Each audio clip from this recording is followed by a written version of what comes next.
Alright, so andito tayo with another vlog, and kung mapapansin nyo, iba yung setup ko today. This is a new space or studio space namin. Siguro sa ibang vlog natin pag-usapan, but for today, I'll just do a quick review of one string and then a first impressions and unboxing of another. So, stay tuned! So, I think it was last September, no, pinadalan tayo ng Stringer PH ng Il Canone soloist set. So we did an in-depth review, we did an unboxing and all. Tapos matatandaan nyo, on that video, I said na yung set na pinadala sa atin also contains another E string. And dahil sa nangyari dito sa video na to, pakicheck na lang.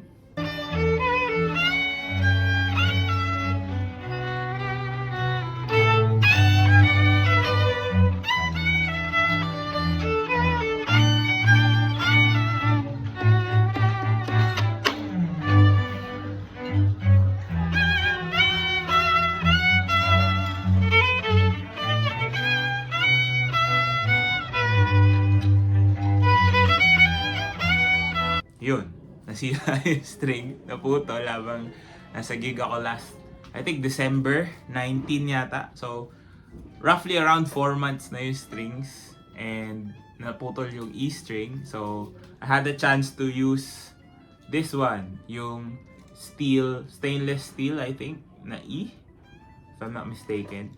So, yun, pag-usapan lang din natin how this one sounds. And I can show you how exactly it sounds.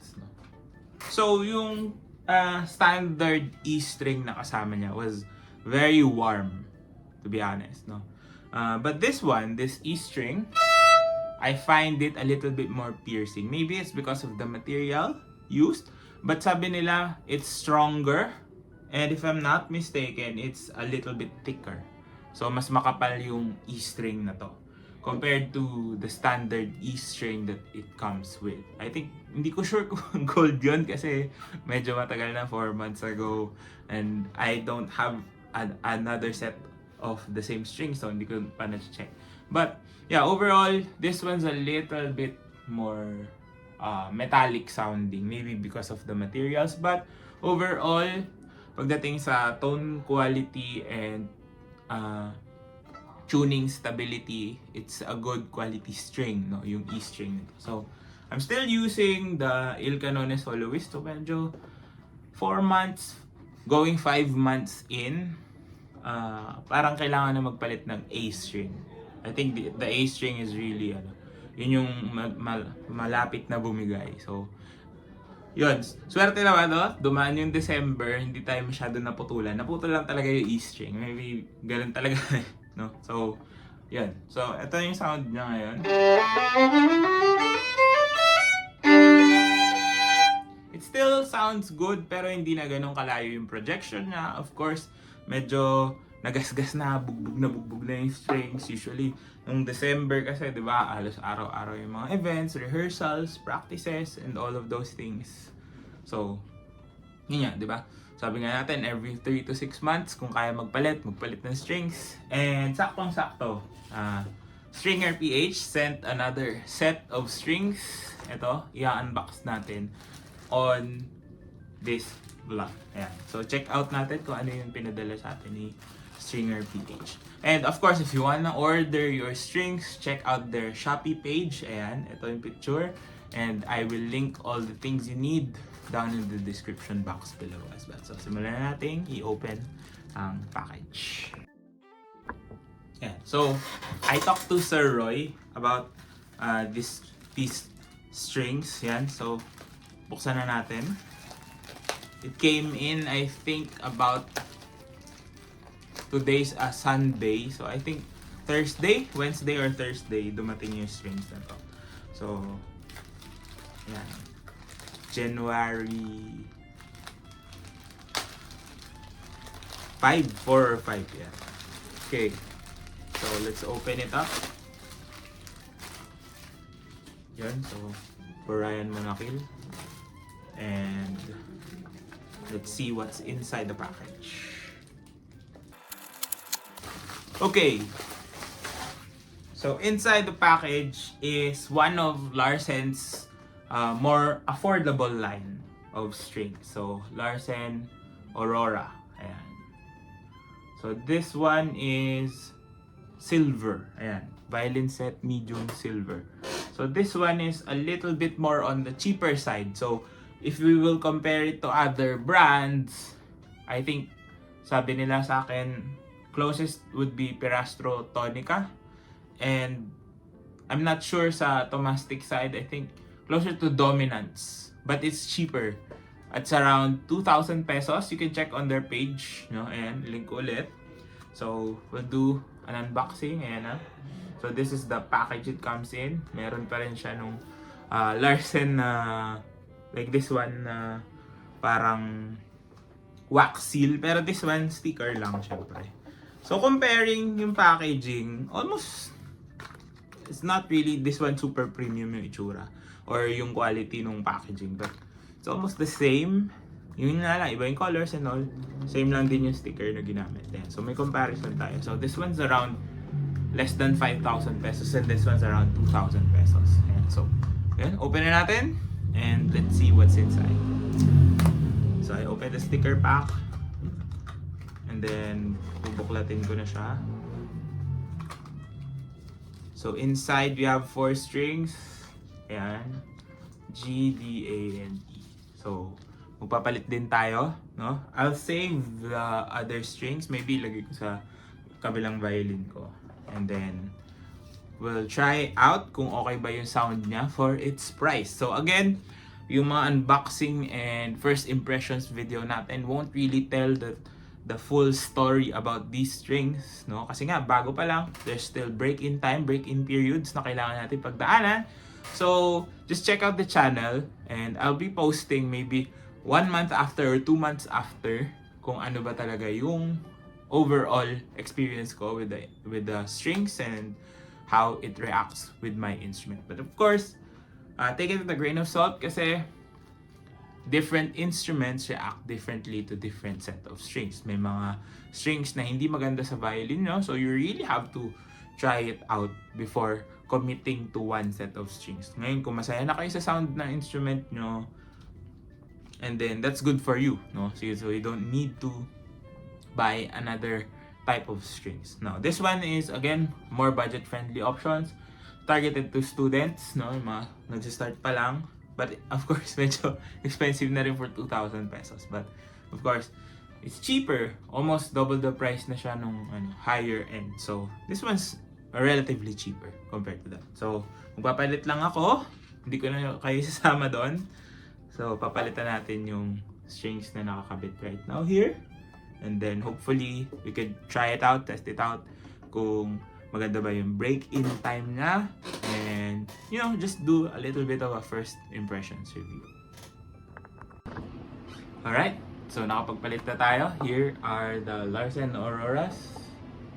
So G string, B, A, and E string. Of course, tuning wise, kailangan pa natin siya itono, no?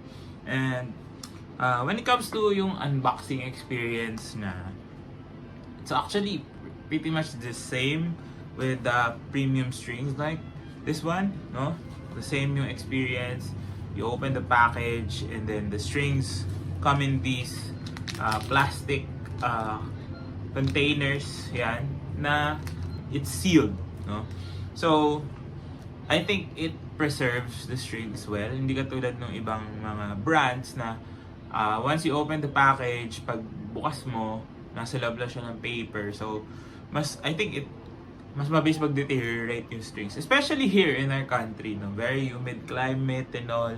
So, medyo mahihirapan kang mag-adjust with those strings. Di ka sure kung fresh pa siya. No? And I think that would help preserve it as well. Okay? So, first impressions with the strings. So, kakalagay ko lang, as in kakatapos ko lang siyang i-restring. Yun. So, habang tinutono ko siya, it sounds like it has this metallic sound, no? Comparing it to the Il Canone soloist, syempre, doon sinabi natin na hindi masyadong metallic. So, no metallic sounds that we've ever heard nung nagsisimula pa lang, nagtotono pa lang. But dito, syempre, I think because of being a lower quality string, that's perfectly fine. Ayan, wala pa siya sa tono. So, yun nga, no? Sa dami ng strings na testing natin, this is normal. Normal to. Yung may pagka-metallic sound. So, hindi pa natin talaga makukuha yung full tone, color, or sound quality niya just on the first restringing. So, kailangan pa natin siyang ayusin. So, pakinggan muna natin. Let's try.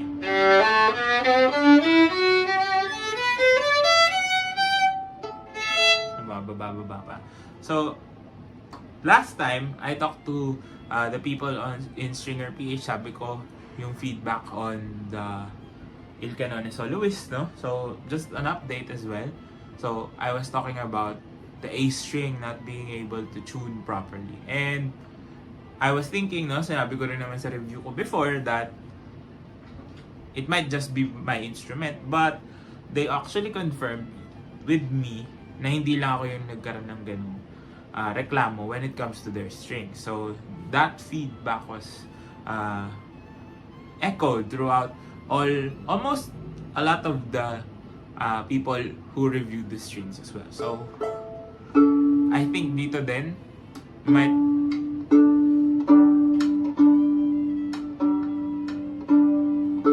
the A string din, no? So, kung mapapansin nyo, ang unang bumababa sa kanila lagi yung A string for now, no? So, this is real time, no? First time natin ito, no? First time natin tutugtugan.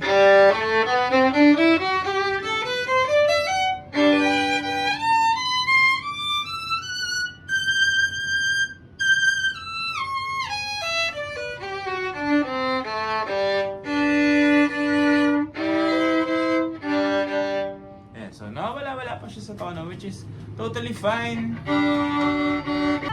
Mababa talaga yung A string. So overall, yung sound quality niya, very much on the brighter side, no? So I think it's common for a lot of the lower end strings to be a little bit brighter because of the materials used, no? So I think this one's made of silver. So ayan, mapapansin nyo, unang touch pa lang. Usually, pag silver strings, yan, may pagka-reactive na siya. Especially for my hands, I have sweaty hands.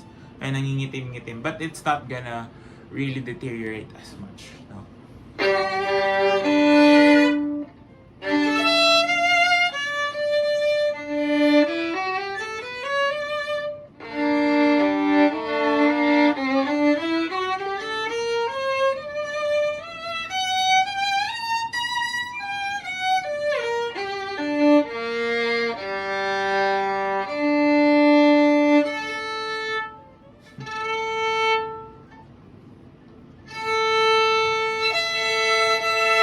We'll try it out in a few days, no? In the coming days, kung ano yung magiging overall quality niya. But for now, maybe coming from, comparing it from the Il Canone soloist, medyo malayo.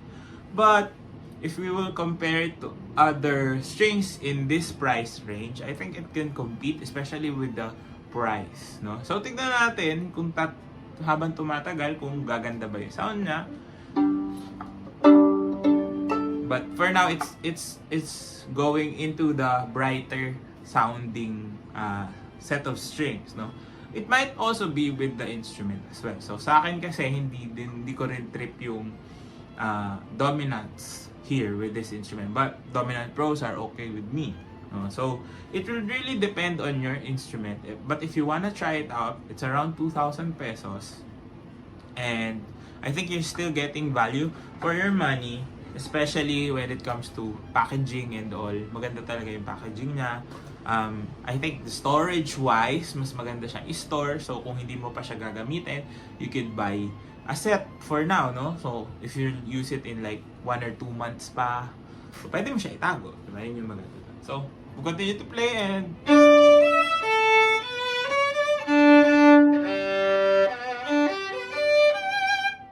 it projects very straightforward yung tunog niya, yung projection niya. But if you like that type of sound, no, kailangan mo ng power to project, yung tusok na tusok yung sound, I think this string would be good for you. Kung medyo feeling mo muffled yung instrument mo or a little bit on the soft side, no, medyo super dark sounding, maganda siguro to lessen that. Alright, so it's been a few hours, no, actually, yun na, next day na, and ayan, so check ulit natin.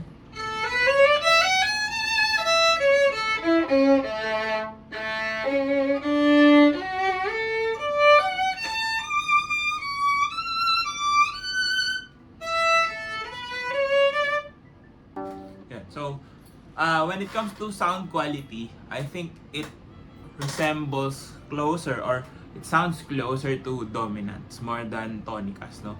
Pero yun nga, ang masasabi ko dito for my instrument is that it is quite on the metallic side. So, of course, syempre, depende din dyan sa price point at this lower tier price point. No, you can really expect a very warm yung sound, but I think it's usable. No, very clear, projection is there, and also response. Medyo slower response compared to the higher tier strings, no? Pero nandun yung response niya. So, yung sinabi natin when it comes to the Il Canone soloist, no?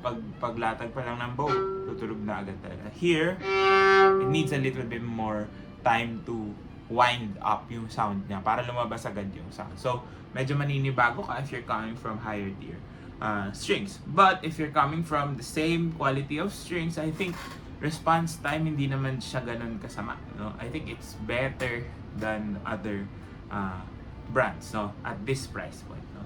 So around 2,000 peso range nga siya. Ngayon, hindi pa rin stable yung tuning niya. It's been almost more than half a day. But that is expected, no? Usually kasi pag lowered and yung strings, yung tuning stability niya, medyo mas matagal yung breaking time, no? So this might take me 2 or 3 more days para talaga mapalabas natin.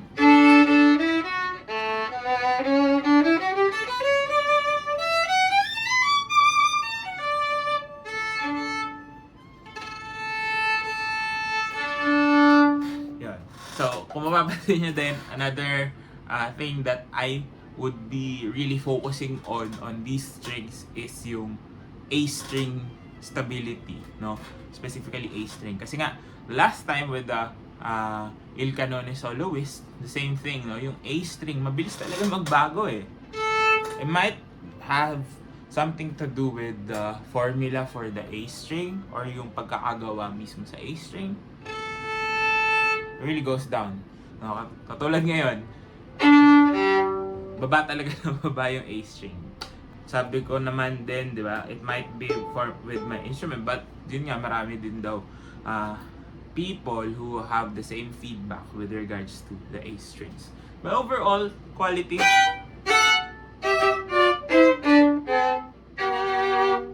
clear sound, no? You get the sound that you want. It's a little bit on the brighter side, but you know, syempre nasa pagpapatunog nyo din kung makaka-apekto yun, no? It's bright.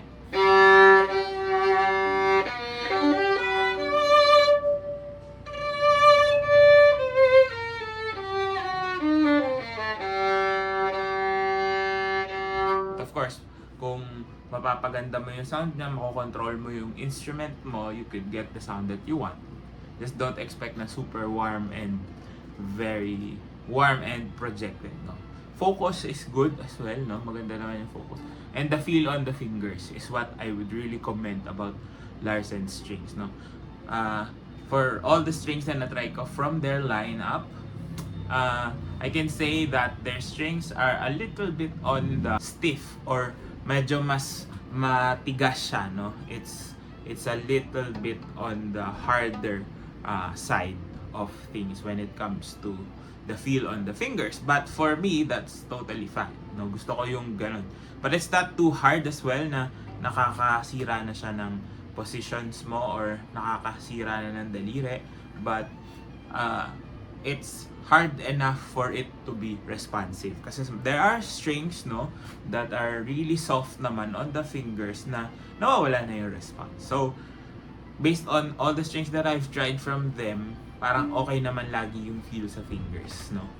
Yan. So, comparing it to tonicas and dominants of the world, no? So, I could easily put Aurora right in the middle of things, no? Because of its price point. Again, I think it's cheaper than dominants for now. And then, it's a little bit more expensive with tonicas. I'm not really updated dun sa price point nila as of today, no? But I think, naglalaro naman sila almost at the same level, no? I think dominants medyo nagtaas na din yung price nila.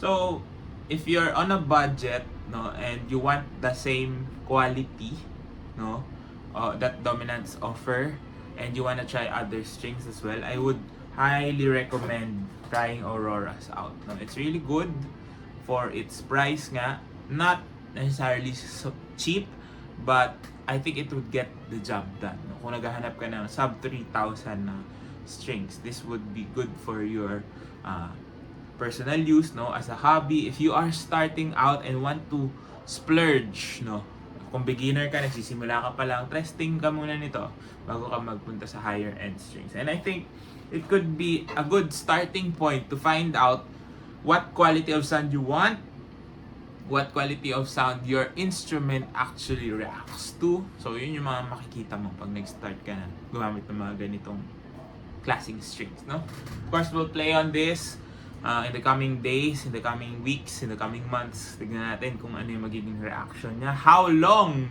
yung itatagal niya, no, durability wise.